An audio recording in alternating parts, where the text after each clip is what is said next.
Iran is lashing out because the regime wants our successful maximum pressure campaign lifted. No economic sanctions entitle the Islamic Republic to attack innocent civilians, disrupt global oil markets, and engage in nuclear blackmail. There you've got the Secretary of State, Mike Pompeo, yesterday blaming Iran for the attacks on 2 oil tankers in the Gulf of Oman.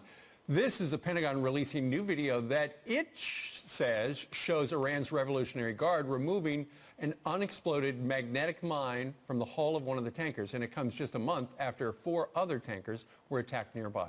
Here to weigh in is a member of the House Armed Services Committee and U.S. Army Lieutenant Colonel, Congressman Michael Waltz. Congressman, good morning to you. Yeah, thank you. Okay, so tensions are rising out in the Gulf. What do we do?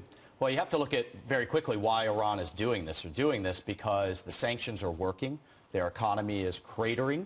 They've gone from 2.5 million barrels per day of oil down to almost 200,000 because the president rightly did not extend the oil waivers to a number of other countries, and they're doing this to lash out. They believe if they lash out, they can externalize the problem away from their population, and they can change and cause us to back down like they've done in the past. So what I think we look at is what President Reagan did in 1988, Operation Praying Mantis, where he sent ships in to actually escort the tankers.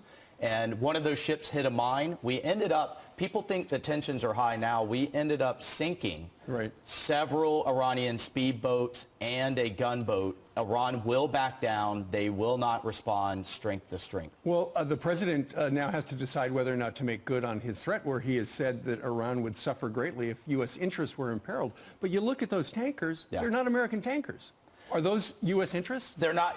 Well, they are. I mean, those tankers are fueling the world's economy. Those tankers belong to allies. Remember, it's not just those 2 that belong to Japan. There were 3 before that. So we cannot let Iran essentially shut off the world's oil supply by endangering our allied economies. All of this is interdependent, and I think the United States, it's incumbent upon the United States to stand up and to defend these interests. What do you make of the suggestion that, and Iran says that this is suspicious, they say that blast on that Japanese ship appeared timed to undermine diplomatic efforts by Prime Minister Abe, who is actually in Tehran right now negotiating with the Ayatollah, and he's trying to get the U.S. Back to the table regarding talks with Iran. That's classic conspiracy theory. I've been in a number of the briefings. I'm on the Intelligence Subcommittee of the Armed Services Committee.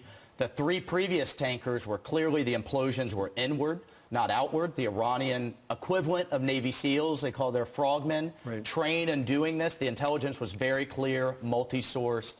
And we know what Iran's up to. And well, I tell you what, when you see the video of those guys taking the unexploded mine off the side of the thing, it's kind of like, okay, there goes the evidence. We got to do something. Well, they were trying to remove the evidence because clearly one of them didn't work. So this is a classic tactic. But what we have to keep in mind here is that Iran responds aggressively to perceived weakness and backs down with conventional strength. They cannot match us ship to ship. Colonel, in an hour and 40 minutes, we're going to have the President of the United States on this program. What should we ask him regarding this topic? Well, I think he needs to be very clear on what his in-state goals are with Iran.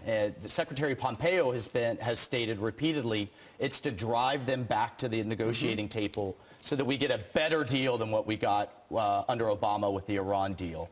He needs to be very clear. He does not seek to escalate to war, but with Iran, you have to show strength, and we have to get them back to the table. That's why they came to the table for the Iran deal in the first place, because the sanctions were working. The president's doing that again, and I think that's absolute right policy. Maximum pressure, that's what he calls it. All right, Colonel, thank you very much. Thank you so much.